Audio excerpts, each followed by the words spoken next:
Hello, fellow risk takers, and welcome to my worst investment ever. Stories of loss to keep you winning. In our community, we know that to win in investing, you must take risk, but to win big, you've got to reduce it. Ladies and gentlemen, I'm on a mission to help 1 million people reduce risk in their lives. And that mission has led me to create the Become a Better Investor community. In the community, you get access to our global asset allocation strategies and stock portfolios, and our institutional grade investment research, weekly live sessions, and the risk reduction lessons I've learned from more than 500 guests. Go to myworstinvestmentever.com right now to claim your 50% lifetime discount exclusive for podcast listeners. Fellow risk takers, this is your worst podcast host, Andrew Stotz from A Stotz Academy, and I'm here with featured guest Mathew Frederick. Mathew, are you ready to join the mission? I am ready. Well, for the audience out there, you may recognize Mathew. He was episode 181, which was all the way back in the beginning of 2020. In fact, think about that, Mathew. It was before COVID hit. It was January of 2020. We were just Whole different cruising world. along, and Whole what a different world. yeah, and that's why when you said that you wanted to come back on and share, I thought it would be a great idea. So let me just introduce you briefly to the listeners. Hold on one second. So Mathew Frederick specializes in finding and securing under contract, off market, multifamily, and office buildings for conversion to their highest, best use.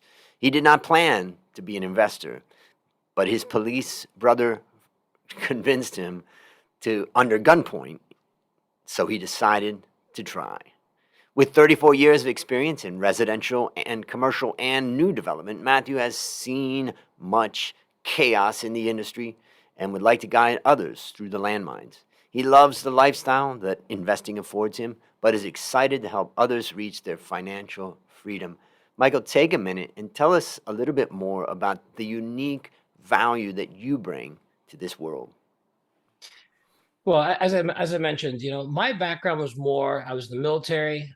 Computer systems was my thing. I was a teacher, and my brother came to me. He was a police officer and said, "I want you to invest," because I'm a systems guy. And I thought, no, I'm already a teacher. Invested all my time in this. He says, "I'm your older brother. I got a gun. You better listen." And you know what? He pulled me into it, and it's been amazing because I'm able to do the things I want to do today. Now I'm 57 years old, so I've been investing since I was. I mean, my first house was 19, but I wasn't really an investor until my brother pulled me into it at about 24, 25 years. So I've been investing for about 30 something years now. And, today people are looking at high interest, like 6%. It's scary. You know what? I was born in 6%. It was pretty much that way for most of my life. Properties appreciated 5%, not, 10, 15%, 17%. So it's been pretty interesting, looking at all the people coming into the game and doing really great. And so now I want to make sure that they can hold the course, right? Because things are Mm. a little bit tougher. And I know that in my history, in the toughest times, I've always advanced more. So I'm looking to help people do that as well. Same as you. Yeah, it's interesting. I mean, we were born in the same year, 1965, which basically means that we were kind of coming to awareness during Yes, the time when inflation was really starting to rise. And that's let's right. say, 1974, okay, we were still pretty young, not putting it all together, but by 1979, the Iran crisis and what was going on, and, interest rates were super high. Then Alan That's right. Greenspan came in, and, all those things. And I can remember, lineups at gas stations, when my parents were Hmm. filling up and stuff like that. And it's interesting that many people that were born after us never experienced that. I mean, what an amazing, like, 4 decades of low inflation. Wow. It's true. It's amazing. Yeah. So, anyways, Yeah. well, now it's time to share your worst investment ever. And I think we're going to get two bites at the cherry to hear your newest story. And since no one goes into their worst investment thinking it will be, tell us a bit about the circumstances leading up to it, and then tell us your story. Well, back on the first episode, I talked about my worst residential nightmare, buying five houses at a distance with the wrong partner.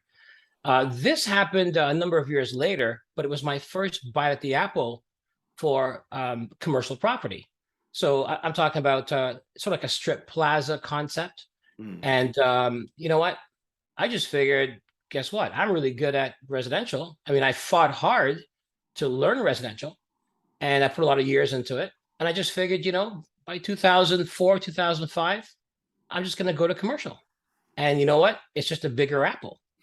And I had that attitude about it that I was good at what I was doing. It's just a bigger apple. And I took a bite of that thing and I realized, you know what? I'm not so smart. It's not that exact same thing. And maybe I needed some help. And I realized I was flying too close to the sun. My wings got burnt. And yeah, I hit the ground pretty hard. And I hit the ground pretty hard for many, many years.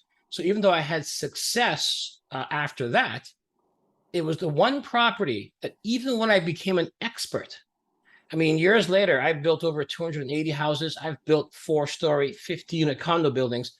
That's hard. But even when I was doing that, that building still kicked my butt from day one as a commercial investor all the way to the end till I finally got rid of it. Like that building beat me. It just kept coming back. And I've had a lot of reflection on it to understand what really happened. But in the end, I sold it, right? So I couldn't win. Sometimes you have to give up, right? So tell us about that building. Well, you know what? It was, I would drive by the building. It was vacant. It was abandoned. And I thought, you know what? I think it's probably worth about $800,000. Of course, commercial real estate is valued based on the income coming in. And there was no income coming in, but I figured, you know what? It still had a value in that range. And I talked to the owners and I convinced them to, instead of going for $800,000, what they were asking, I got it down to about 680,000. So I thought, man, I'm good at this. And then on top of it all, I got a vendor take back mortgage, a VTB, where the seller was going to carry a mortgage, to hold a mortgage. And it was 680,000. I put down 180,000. They held a mortgage for $500,000. So there was no bank involved at all. And I thought, man, I just convinced these guys to hold a mortgage for 7 years at a good interest rate, no bank involved. I put down $180,000 and I get this building that's worth $800,000. And I thought, this is fantastic. And so, you know what, pat myself in the back and started renovating it. Now, I had a number of restaurants by that time. In fact, I had Thai food restaurants. Now, I'm not Thai, but my business partner in the restaurant, she's not Thai either. But we started doing Thai food restaurants in a city that nobody knew what Thai food was. Ultimately, it was doing very well. Sure. But I wanted this building as the head office of my real estate company. And also, I wanted to put a restaurant in there as well. And so I bought it. Now, things are going great. 7 years later, the property went from 680 up to about 1.6 million. And I'm like, my goodness, now I'm going to refinance it. I'm going to pull my money out, pay off the VTB of $500,000, and I'm sitting on a lot of money. So that was called Burr before it was called Burr. You know what I mean? Buy, renovate, rent, refinance, right? Repeat. The problem was when I bought it, I didn't get a phase 1 environmental. My lawyer asked me about it. And I said, well, I had to get a stormwater management assessment because I wanted a variance to allow a restaurant to be there. And I said, it's the same thing. But, he didn't fight me on it. And my attitude was, I know what I'm doing. Well, guess what? 7 years later, when we went to refinance the building to get a bank mortgage in, the bank required a phase 1 environmental and then a phase 2 environmental because it was discovered that 50 years before I was born, there were gas stations there, lots of pollution. So that phase 1 ended up being a phase 2 where they had to come on in and do all the studies. And then they had to figure out how to remediate phase 3, let's say the cleanup. And I'm going to tell you, I spent about $400,000 cleaning up the mess on that property. Things that happened way before I was born. And what I didn't do was a phase 1 environmental. And had I gone to a bank, they would have demanded that right away. And the sellers knew it. That's why they gave me the VTB. It wasn't my genius negotiation. They just said, here's a sucker. We're going to hold that mortgage for him because he's going to go to a bank and nobody in the world's going to get this. And literally, I bought this property. And now I want to tell you something right now. When it comes to remediation, I'm an expert because everything that can go wrong went wrong. I'm talking, I found underground storage tanks of, of fuel. At the same time, there was a ravine. It backed onto a ravine. And that ravine went down to a little stream. And the Conservation Authority were really, really upset that this property could be polluting that ravine going down to that stream. So I had the Conservation Authority. I was right beside CN Rail. I have a railroad. I couldn't expand the property the way I wanted to because there were certain issues because I was right by a railroad.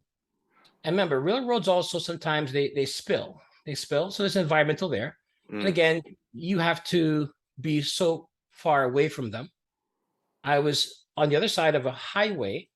So now I had the Ministry of Transportation. They would have to okay anything that I did. And then I was on a regional road. So now I'm dealing with the region, not the city. Regional road, that's a second-tier government dealing with Ministry of Transportation, dealing with CN Rail, dealing with the Conservation Authority, dealing with pollution. And it was just at the end of the city. So I wasn't getting the business that I wanted because I saw it as, hey, I'm going to control the gate of the city. This is the first business going into the city. So I saw it as the gate. Everyone saw it as the butt. Big difference. So it's all about how you see something. And I was seeing things with rosy eyes. Right. And I'm saying to myself, 7 years later, how the hell did I end up having to deal with the CN Rail, having to deal with the Conservation Authority, having to deal with the Highway Act, having to deal with a regional road, having to deal with pollution, having to deal with I'm at the end of the city that nobody enters. And I'm sitting there thinking, how did I do this? And obviously I've come to some realizations. But before we get to those realizations, maybe you Yeah. can just explain, how did it end? Okay, so about 4 years ago, the property had appraised out to about 2.1 million. So it went from the 680 up to the 2.1 million. And that's a good news because even when you make a mistake, sometimes, most times in real estate, if enough time goes by, there is healing because the property did go up to about $2.1 million, right? But the thing is, I wanted to develop the land to get that value. And in the end, the setbacks, meaning the setback from the ravine, instead of it being, let's say, 10 feet, was 15 meters. And the setback from the road was about 10 meters. So I can build a new building. The problem is the building would be 6 feet wide, right?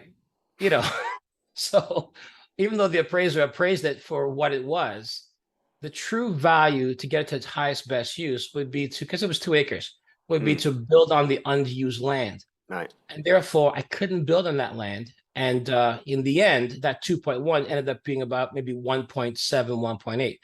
So, I mean, yes, it sold, and that's great news. But again, there was a lot of pain along the way, a lot of lessons along the way. And when you finally sold it, I mean, I guess for the buyer, it was de-risked. Yes, I took care of pretty much all the risks. And the buyer knew what they were buying. Yeah. And it just happened to be something that they required. And to them, $1.7 million was what they required. It sort of, let's say, matched their needs, not 2.1. Right. No. And when you add it all up, did you lose on the deal? Did you break even? How did it go? Well, the way I figure it, my 7-year VTB, because I couldn't refinance out, that VTB went another 5 years. So the owners were kind enough to extend my VTB, saying they didn't know the land was polluted. How could we know? How could they know? And then finally he said, well, buyer beware, right? In the end, I probably would have said out of my pocket to do everything, clean everything, fix everything. I'm probably $1.4 million out of my pocket. I got 1.7. Yeah. So yes, there is a profit. I'm going to tell you something right now. I own or control over 27 buildings. And I say own or control because I have JV partnerships Right. where I don't have the properties in my name, but the JV agreement gives me control of the equity, the cash flow, and things like that, right? Right. But of the 27, let's say multifamily or commercial buildings that I owned, I'm going to tell you, I learned probably 85% of all that I know about commercial real estate from this one building. It's like having 3 kids and 1 bad kid. And you are not defined as a parent based on your 2 easiest children. You're defined as a parent and how you handle that one rascal. Yeah. Let's hope you get that bad one first. In my family's case, the bad one, me, came last. So my parents had it easy with my sisters. But when they got me, oh my God, they weren't prepared for what was coming. So how would you describe the lessons that you learned from this particular experience? Well, okay. Lesson number 1, I realized what happened. You know how we have peaks, right? We have peaks, mountaintops. When you have success, it's a mountaintop. Then you have the valley in between to the next peak. I went from residential peak thinking I could just jump across to the next peak. Success in residential, and I had a lot of properties, meant I would still be on the top of the mountain of commercial. And I didn't realize it was a valley. So therefore, I dropped down in the valley for a number of years to actually learn how to do commercial correctly. I didn't have a mentor. I didn't have a coaching program. I didn't have a community to work with. So therefore, I was pretty much on my own. And at the same time, I had to do a minor adjustment of my ego and my humility. I needed to rebalance my ego, rebalance my humility a little bit, right? Yeah, it sounds like the market kind of did that for you. Yes. So ultimately, I mean, I got to tell you, I learned every aspect of cleaning up property.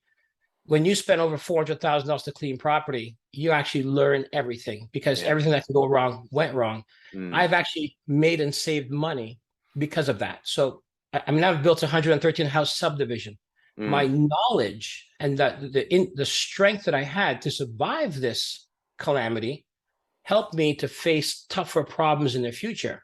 Right. And things that would cause someone to cry or break, I didn't break because this was pretty tough, right? Number 1.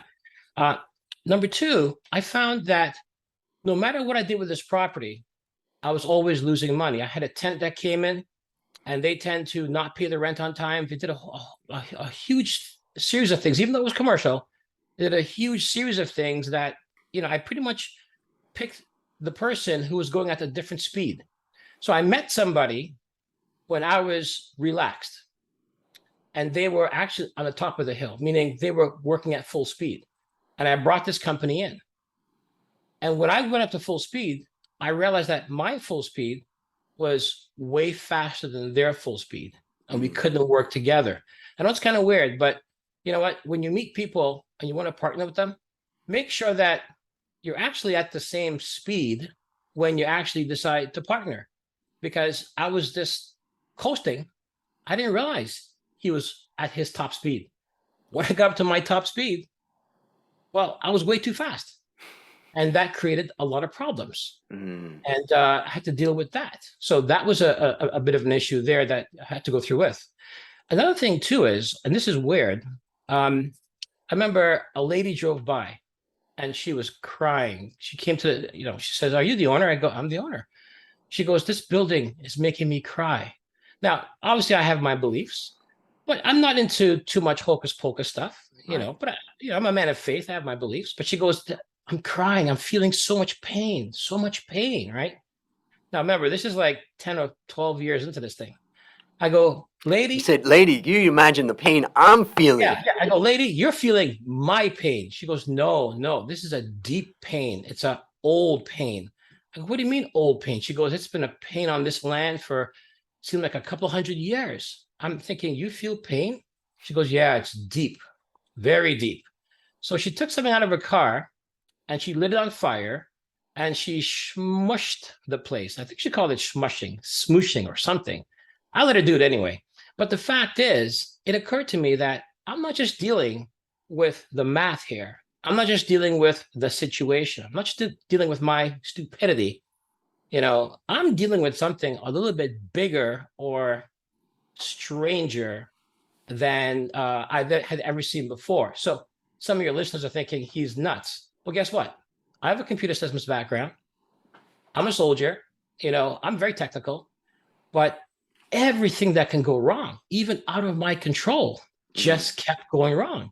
And when she told me the building is suffering, it's tortured, I'm like, you know what? It's time to give up this fight. I'm going to surrender, put my hands up, because the bottom line was I didn't want this building to beat me. Yeah. I'm like, there's no way in hell this building is beating me. Mm. I'm getting stronger, smarter, faster, more educated, and I'm still getting clocked. So it was like, I'm not going to beat me. But then I realized, you know what? I'm dealing with something outside of all my stupidity. I'm dealing with some powers here. And I just thought, okay, I'm going to sell it. And Mm. yeah, I sold it. Wow. Wow. When you put it on the market, how long did it take before you sold it? About 2 years. Okay. So it took some Because time. every person that came to it found a reason why they wouldn't buy it. Yeah. So ultimately, deals kept falling through. I had about maybe 6 deals fall through before it finally sold. And in fact, I had a guy who did assignment of contract, who did wholesaling. So he found the person to buy it. I made sure I provided all the information. Mm. And even I told the buyer, you know what? I think there's some weird stuff going on with this property. And he's like, well, I don't believe in that stuff. I go, okay, just want you to know. Yeah. I told you. Because I don't think I would feel good. And sometimes the richer somebody gets, sometimes they don't care about the other person. Mm. They just don't care. It's like, I want to make money. I don't care about the other person. Well, I care. Yep. And I didn't want to leave somebody behind. So I made sure I said to the guy, here are all my problems. Here's all the things that I fixed. And here's the issue that I couldn't beat this thing. And he says, you know what? I can beat it. Yep. So I'm like, okay. Do So it. he actually took on my white whale, right? Yeah. He became Captain Ahab. Yep. And you know what? He renovated the place beautifully. He has a beautiful store there, and nobody comes in and buys his furniture. Mm. Interesting. Well, let me share. I've written down a lot of things as you were talking, Right. and I want to share some of them. The first one, I want to share a story about a friend of mine, Pat. And Pat basically was a client, and I was working with him to value his business and then help him sell that business. And we did eventually sell the business to Microsoft, which was a really exciting time and deal. But Pat was an interesting guy because when I started working with him, he would start yelling at me at times, Yeah. which was very strange because people don't usually yell at me, and I couldn't really figure it out until I started observing, and I started realizing that part of it was that he was kind of testing me and testing a lot of things. But eventually I had to tell him, and I remember sitting down with him and I said, look, if I bring you ideas that you already know, I'm no value to you. Right. And if I bring you advice that you agree with, I'm no value to you. So the only time that I am valuable to you is when I'm bringing you an idea that you are not familiar with or you disagree with. Now, that Right. idea may be right or wrong, but the Yeah. value comes in me telling you directly what my idea is about this particular thing. And that's when I really realized the value of a consultant and advisor. And I remember that I have had, recently I had a client, and they just really, really wanted me to say what they wanted me to say. Yeah. And it just gave them much more comfort. And in the end, I ended the contract because it's not where I add the value. It's, advising is not a love fest. And so it just made me think about your lawyer that you said, hey, wait a minute about this. And then, oh no, I got a reason why, or maybe an argument to Yes. that in this case with Pat. So that's the first thing. The second thing I was thinking about is like, from a perspective of doing any deal, I was thinking that, there's some requirements for full disclosure. There's some fraud or deceit that could happen in a deal, and that's the importance of due diligence. And due diligence is a process. And here, they got you to skip one part of that process for what seemed like a very beneficial part of the deal. But it reminded me, and I wrote Exactly. down, there is no free lunch. Everything has a Exactly. cost. Everything. I love what Thomas Sowell says, which is there are no solutions, only trade-offs. And then you mentioned about peak versus valley. And I was thinking about, when we think about peaks, we think about the positive things, and like this is um, the solution, the answer. But actually, it's the opposite. The solution and the answer come in the valley. The valley Exactly. is the time of Yes. correction. And Yes. part of the one big problem in America, I believe now with the Fed and the government, is that basically people don't want to go if they have any governmental tool that can prevent the economy and businesses and everybody from going through the valley, they're going to do everything they can. But from a learning systems perspective, we need valleys. So one of the things that you reminded me of was my ex-girlfriend, and it's part of the reason why why I'm still single right now, is because it was a really painful breakup. But the point is, and a painful relationship. She was actually in her first relationship. She had not had in a relationship, which I thought was a little bit odd, and I also thought it was a little bit odd that I didn't hear much about her parents. And then one day, when we were dating, her father came to Bangkok. He was normally up country, and they didn't meet. And I just thought that was weird.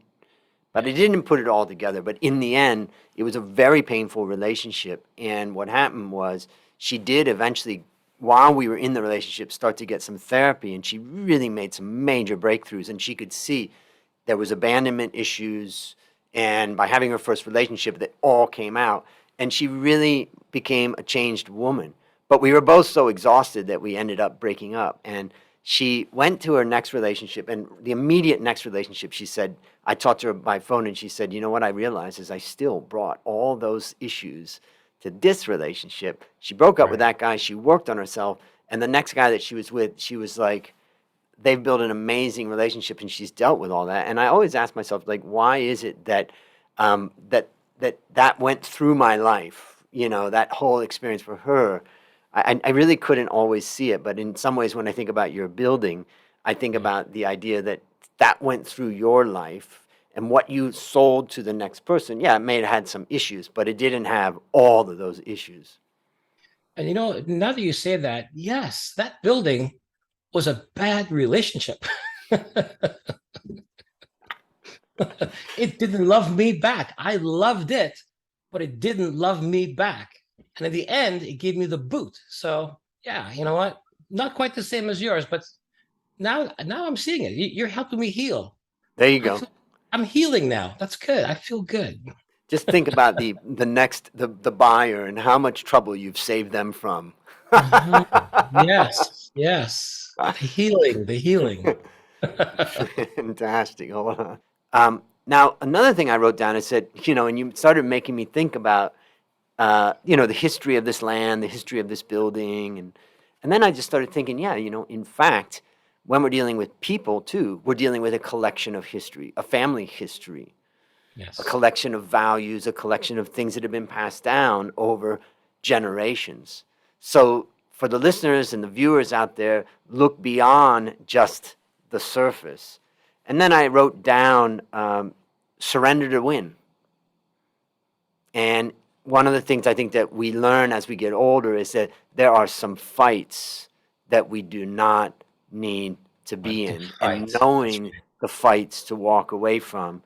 is, very critical. In Thailand, when I was younger, I used to go out at night to bars and stuff. Although I don't drink, you know, I enjoyed that. And I was out with friends. But as soon as anything happened in a bar or in a place, the first thing I'm out the back door. Yeah. I'm out because anything can happen, and so I'm happy to just say, oh, whoop, I'm out. And the last thing I just wrote down is that eventually you can win.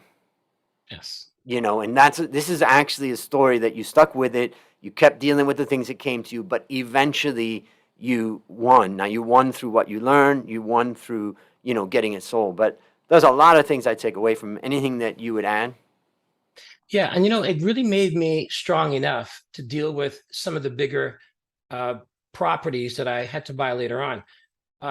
It meant that I had to balance myself even when I felt as though I was being attacked from seven sides. And yes, I may have initiated those attacks on myself, but the fact is, I was able to still sleep easy in the storm. Later on, when I started buying more buildings and doing better, my success in those areas came from the strength that I could actually sleep in the midst of this thunder, in the midst of the storm. The water's rising, but I was still okay about it because I was challenged so hard. And I put a lot of physical energy into this as well. It wasn't just a mental thing. I literally, to save money, I literally did a lot of physical work on the property. But I really cut my teeth on it and I learned a lot. So in the end, it was a very big mistake. The good news is all the things that you mentioned, I actually learned. Yeah. And then on top of it all, it gave me the strength to be able to weather the storm for other things that I had to look at. And also, I learned a bit of humility because sometimes when you're just everything you touch turns to gold, space shuttle flew 25 times, then the rocket booster blew up. Yeah. Now, sometimes if you're just doing things that's always working, it doesn't mean everything you're doing is correct. And this sort of taught me that lesson. I had to double check. So, based on what you learned from this story and what you continue to learn, what one action, let's go back to yourself as you approach that land. What one action would you recommend our listeners take to avoid suffering the same fate? Well, I should have listened to my lawyer. I should have done a phase one environmental, which is required by the bank anyway. And it was more that somebody had told me about a phase one. They said it was going to cost about $2,000, and I didn't want to pay it. I just thought, I just paid for a stormwater management assessment, and I have to create a swale, which is something that is to do with water, redirecting water. And I was upset paying that, and it was slowing me down. It was slowing me down, and I wanted to rush the deal because I didn't want to lose this great opportunity. I should have taken off the glasses and realized this place is a war zone. No one's going to buy it. I was just excited about it. And, I really learned how not to be excited about property. So care, but not that much. Right. And remember, these are cows. They're farm animals that you care for, but don't fall in love with the farm animals, right? I would say that's pretty much what, I learned. So, what is a resource of yours that you'd recommend for our listeners? Well, I mean, ultimately, I tend to spend time, looking at my own life and trying to, spot lessons. So first and foremost, books are great. Joining communities are great. Getting a membership. You have a membership that I'm going to sign up for. I think that's a fantastic membership. So it's good to do things like that. But at the same time, you sit back and think, what's one lesson I learned in my first sport or my first job? And if you lay out about 15 or 20 or 30 lessons in your life, and then you really ponder and think about those lessons, I think really, if you can break them down into a 3-minute story, you can pretty much use them to help convince others to invest with you. If it's a bad news thing, I always have a redemption. So even with this situation, sure, it was terrible, but guess what? I learned how to evaluate property. I learned how to clean property, and I learned how to get proper financing. I learned a lot from it. So bad news always with redemption. So I think a good resource is even within yourself. Try to look at why you do what you do and document it for yourself and for your kids. Great. You All know? right, last question. What is your number one goal for the next 12 months? Well, so now technically I'm semi-retired, and I'm moving from. I will say this to you. I grew up as an immigrant in Canada. I came from Trinidad and Tobago. Back in the 70s, being a different color, it wasn't the easiest thing.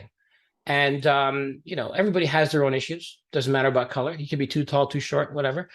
The fact is, people didn't think I would succeed.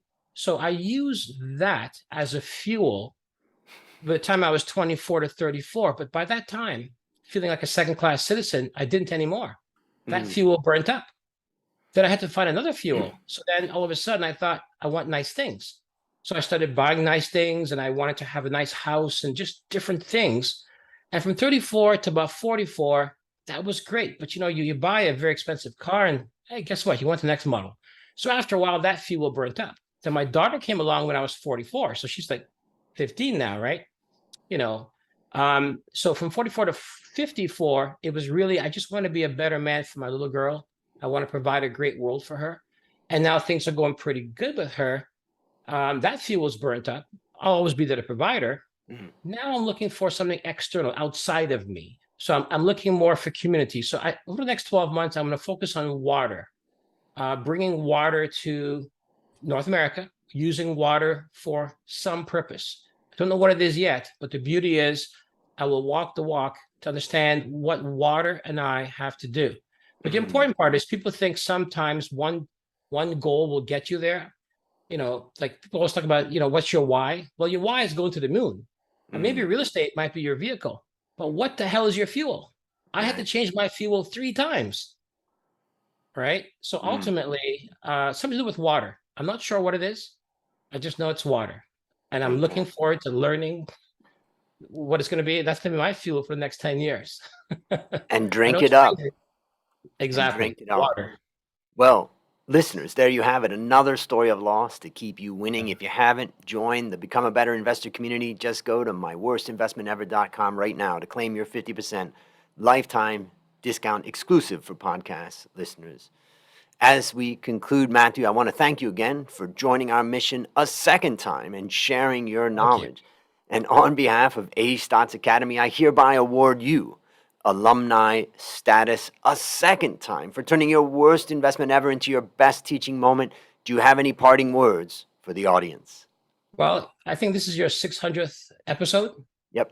So I am honored, humbled to have you accept me as that person on this episode. I think it'll make a difference for folks out there. Fantastic. We appreciate it. And that's a wrap on another great story to help us create, grow, and protect our wealth. Fellow risk takers, let's celebrate that today we added one more story to our mission to help 1 million people reduce risk in their lives. This is your worst podcast host, Andrew Stotz, saying, I'll see you on the upside.